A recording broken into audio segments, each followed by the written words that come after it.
Hello friends, welcome to our channel. आज हम देखने वाले हैं स्टैंडर्ड 7 मैथमेटिक्स का chapter number 10 banks and simple interest का प्रैक्टिस सेट नंबर 14।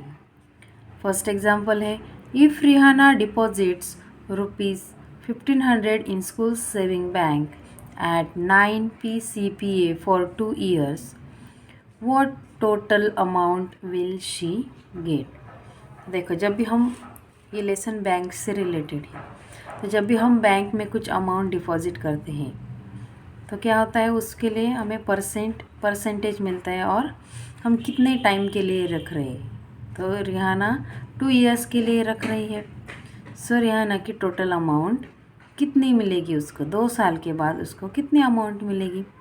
तो जब भी हम बैंक में अमाउंट रखते हैं, पैसे रखते हैं, तो हमें उसका इंटरेस्ट मिलता है और ये टोटल अमाउंट और उसके ऊपर जो इंटरेस्ट, वो दोनों मिलके हमें टोटल अमाउंट बाद में मिलती है। जितने साल हम रखते हैं उसके बाद वो जो अमाउंट रखी है उसके ऊपर जितना इंटरेस्ट रहता है कैलकुलेट होके परसेंटेज, ये PCPA मतलब 9% के 500 के 9% जितना भी अमाउंट आएगा इंटरेस्ट, वो इसमें ऐड करके हमें वो अमाउंट मिलती है।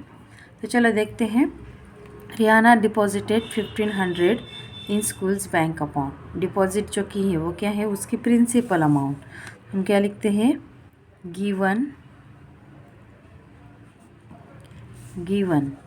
P is equal to ₹1500। Then ये जो है वो रेट है, R is equal to 9 PCPA % per annum बोलते हैं उसको।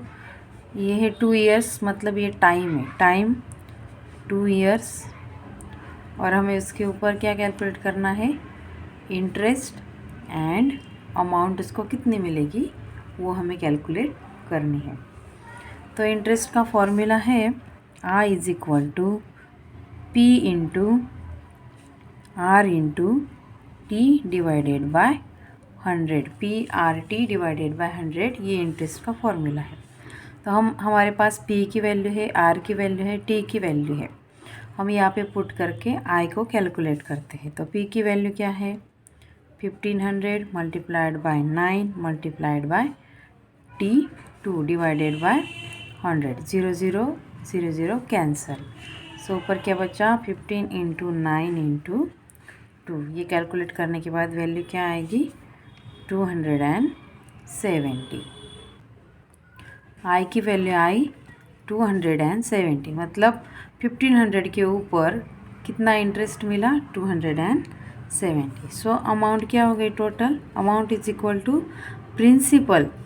रिहाना ने जो प्रिंसिपल अमाउंट डाली थी बैंक में, वो उसके ऊपर उसको क्या मिलेगा, ऐड होके आई। सो P की वैल्यू है 1500 प्लस उसके ऊपर उसको मिलेगा 270 रुपीज़। सो टोटल क्या हो गए, 1770 रुपीज़। सो आंसर में क्या आएगा,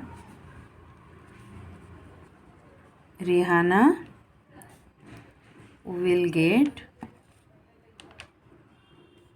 ₹1770।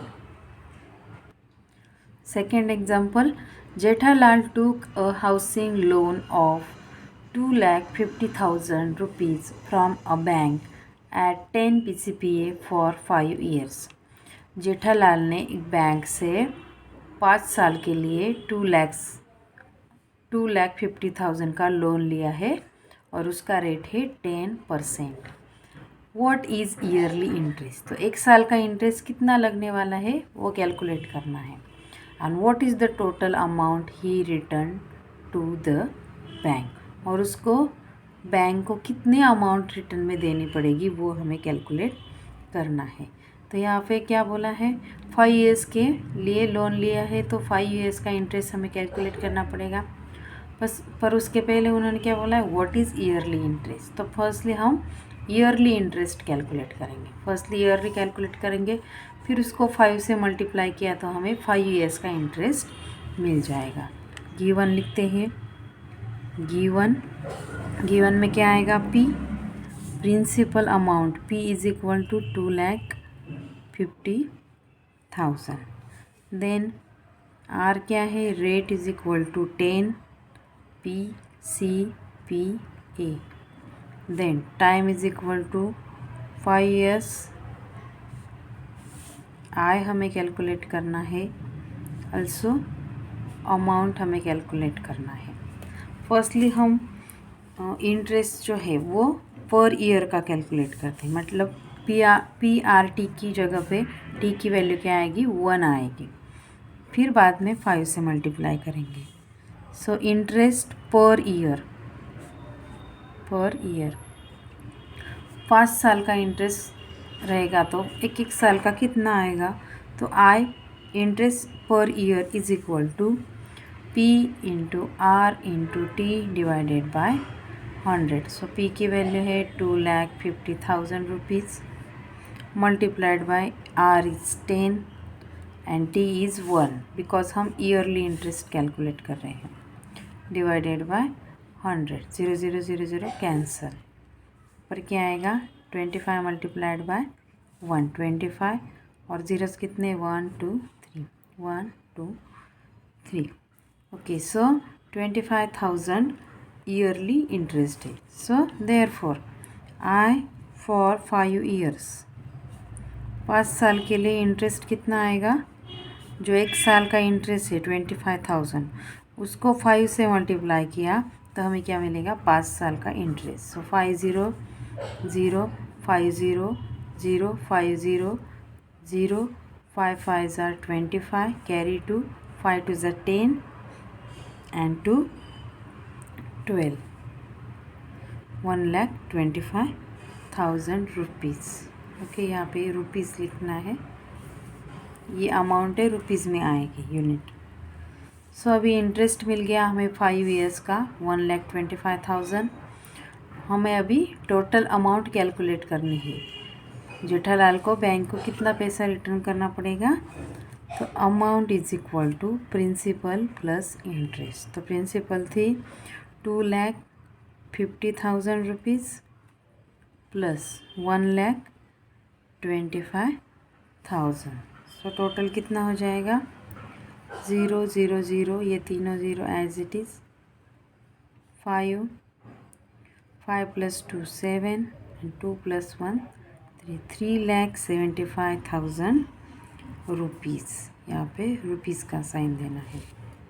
ओके, सो यहाँ पे एडिशन करने के बाद क्या मिला, 3,75,000 रुपीज़. सो हम आंसर क्या लिखेंगे, the yearly interest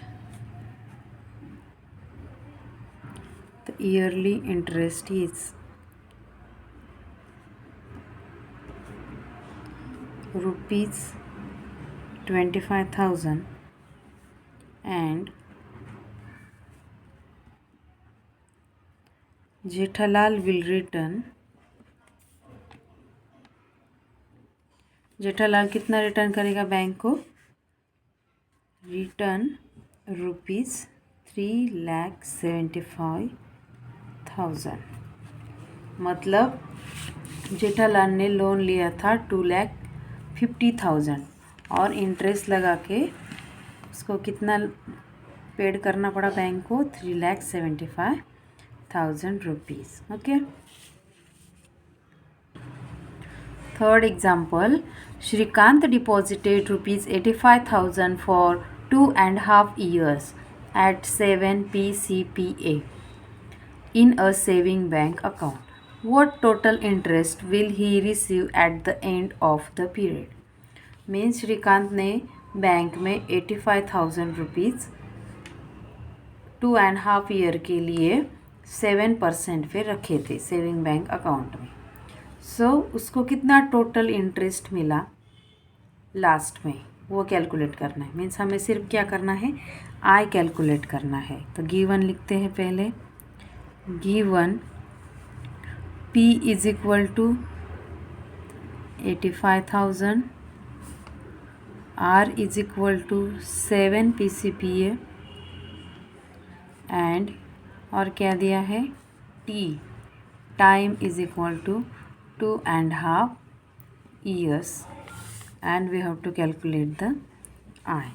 So we know that I is equal to P into R into T divided by 100. हमारे पास P की वैल्यू है 85,000 मल्टीप्लाइड बाय R की वैल्यू है 2.5 सॉरी R की वैल्यू है 7 एंड T की वैल्यू है 2.5 डिवाइडेड बाय 100. 0 0 0 0 कैंसिल. क्या आ गई इधर 850 मल्टीप्लाइड बाय 7 मल्टीप्लाइड बाय, यहाँ पे क्रॉस मल्टीप्लिकेशन करते हैं 2 इंटू 2 4 प्लस 1 5/2. 2 से डिवाइड करते हैं 2 1 ज़ा 2 4 ज़ा 8 2 2 ज़ा 4 और 2 5 ज़ा 10. ओके. सो इसका मल्टीप्लिकेशन करते हैं. मल्टीप्लिकेशन करने के बाद वैल्यू आएगी 14,875. सो Shrikant receives 14,875 rupees at the end of the year. How much interest he received? So answer में लिखते हैं Shrikant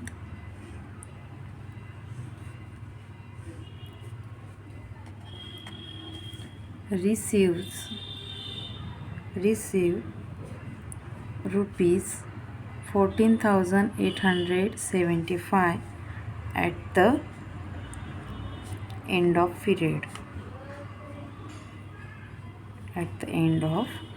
period. Fourth example, the interest on 5,000 rupees 5,000 for 4 years at the certain rate of interest is 1,200.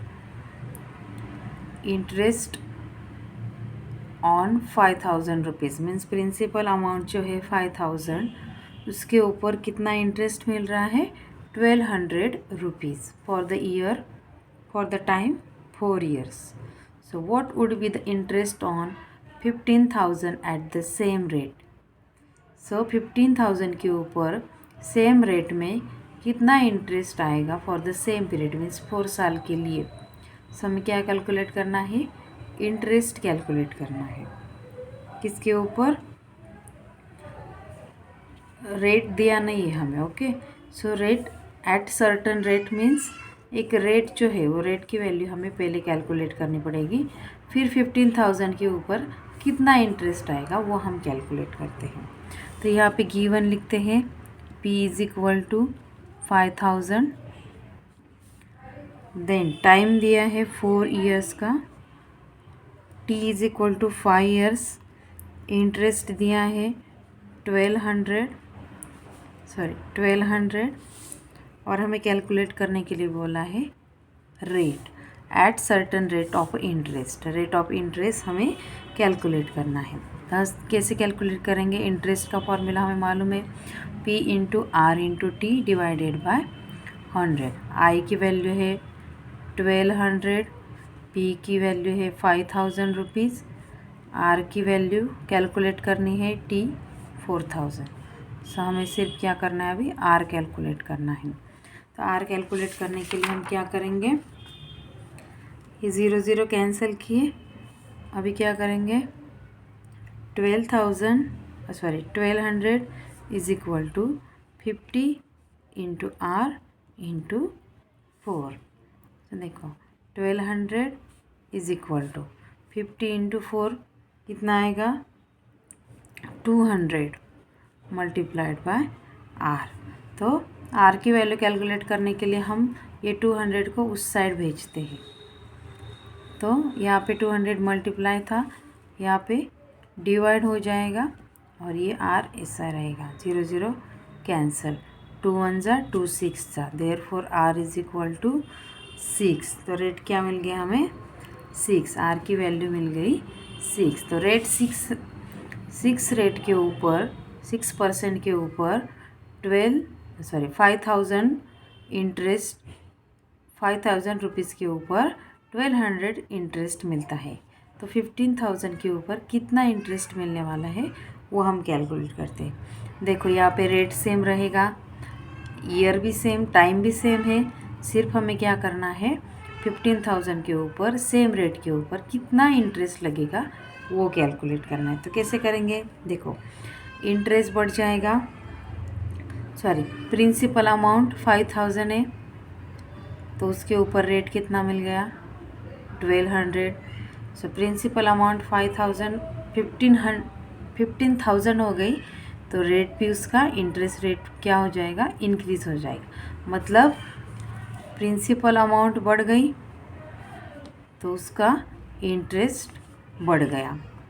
Again principal amount 5,000 की 15,000 कर दी तो उसका interest rate है वो भी बढ़ जाएगा, मतलब ये कौन से डायरेक्शन में है, डायरेक्ट प्रोपोर्शन में, सॉरी ये हमने लास्ट लेसन में देखा है प्रोपोर्शन, सो ये डायरेक्ट प्रोपोर्शन है। तो प्रोपोर्शन यूज़ करके हम 50,000 के ऊपर का इंटरेस्ट जो है वो कैलकुलेट करते हैं।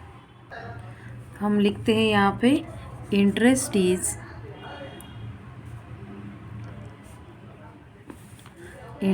Is directly proportional to the principal। समझ में आया ये सेंटेंस, जैसे कि 5,000 का 15,000 हो गया तो 5,000 को 1200 मिल रहा है तो 15,000 को ऑब्वियस ज़्यादा इंटरेस्ट मिलेगा, मीन्स एक वैल्यू क्वांटिटी बढ़ गई तो दूसरी भी बढ़ती है। तो ये कौन सा डायरेक्ट प्रोपोर्शन हो गया, डायरेक्ट प्रोपोर्शन। सो हम क्या करते हैं, let x be the, assume करते हैं x be the interest on rupees 15,000। 15,000 के ऊपर कितना इंटरेस्ट है एक्स। सो कैसे लिखेंगे हम, 5,000 रुपीज़ को कितना इंटरेस्ट मिल रहा है 1200 इज इक्वल टू 15,000 रुपीज़ को कितना इंटरेस्ट मिलेगा एक्स। तो क्रॉस मल्टीप्लिकेशन करते हैं, 5,000 x is equal to 1200 multiplied by 15,000। X is equal to 1200 multiplied by 15,000 divided by 5,000। 0 0 0 0 0 cancel, 5 1 ज़ा 5, 5 3 ज़ा 15, x इज इक्वल टू 12 3 ज़ा 36,000। तो x के ऊपर कितना आ गया इंटरेस्ट, x की वैल्यू क्या आ गई इंटरेस्ट की 3600, मतलब 5,000 रुपीज़ के लिए कितना इंटरेस्ट मिलेगा 3600। Therefore the interest is rupees 3600 for principal amount, कितने अमाउंट के ऊपर 15,000। 15,000 के ऊपर कितना इंटरेस्ट मिलेगा 3600। Fifth example, Pankaj deposited 1,50,000 in a bank at 10 PCPA for 2 years. What total amount will he get from the bank at the end of the period? So Pankaj ने bank में 1,50,000 rupees deposit किए हैं 2 ईयर्स के लिए। तो time हो गया 2 years, rate हो गया 10% एंड पी हो गया 1,50,000। सो फर्स्टली हम गिवन लिखते हैं, given P is equal to 1,50,000, R is equal to 10 PCPA, then time is equal to 2 years and क्या कैलकुलेट करना है हमें amount, A is equal to what, and firstly हमें इंटरेस्ट तो कैलकुलेट करना पड़ेगा। सो इंटरेस्ट का फॉर्मूला क्या है, P into R into T divided by 100। So इस फॉर्मूला में हम क्या करेंगे, वैल्यूज पुट करते हैं, 1,50,000 multiplied by 10 multiplied by 2 divided by 100। सो क्या करेंगे, 0 0 कैंसल, 0 0 ये 2 zeros कैंसिल, क्या आया 1500 multiplied bye 10 into 2 20. So 15 2s are 30 और 1 2 3 zeros 1 2 3 कितना हो गया ये 30,000. Interest is equal to 30,000 rupees. So amount कैसे आएंगी, प्रिंसिपल जो डिपॉजिट किए हैं वो, और ऊपर से क्या मिलेगा इंटरेस्ट. तो पी की वैल्यू है 1,50,000 रुपीज़ प्लस इंटरेस्ट आएगा 30,000 रुपीज़. ओके, सो टोटल करते हैं 1,50,000 में और 30,000 ऐड किए तो क्या हो जाएगा 1,80,000 rupees. So Pankaj will get, therefore